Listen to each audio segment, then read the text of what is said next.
కర్ణాటకలో honey trap కేసులు కలకలం రేపుతున్నాయి. ఈజీగా డబ్బు సంపాదించేందుకు తప్పుడు దారులు తొక్కుతున్నారు. కర్ణాటకలోని ప్రీ స్కూల్ కు వస్తున్న చిన్నారుల తండ్రులను లక్ష్యంగా చేసుకున్న శ్రీదేవి రోడిగి అనే టీచర్ వ్యవహారం వెలుగులోకి వచ్చింది.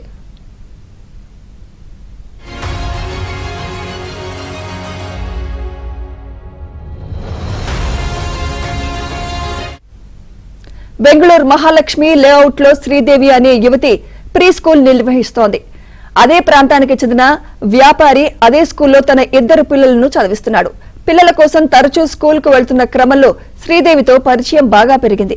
పాఠశాల నిర్వహణ, ఇతర అవసరాలకు అతని నుంచి 2 లక్షలు అప్పుగా తీసుకుని 2024లో తిరిగి చెల్లిస్తానని హామీ ఇచ్చింది. ఆ తర్వాత వారి మధ్య స్నేహం కాస్త ముందుకెళ్లింది. మొదట్లో ఒక ముద్దు పెట్టేందుకు శ్రీదేవి ఏకంగా 50,000 వసూలు చేసింది. అప్పుగా తీసుకున్న మొత్తాన్ని తిరిగి ఇవ్వాలని ఈ ఏడాది జనవరిలో వ్యాపారి అడగడంతో శ్రీదేవి ప్లేట్ తిప్పేసింది.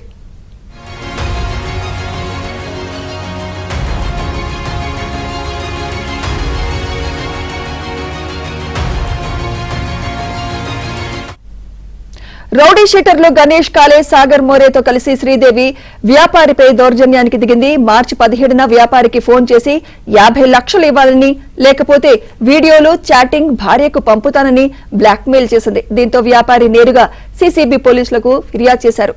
రంగంలోకి దిగిన పోలీసులు ప్రీ స్కూల్ ప్రిన్సిపాల్ శ్రీదేవితో పాటు గణేష్ కాలే, సాగర్ మోరేను అరెస్ట్ చేశారు.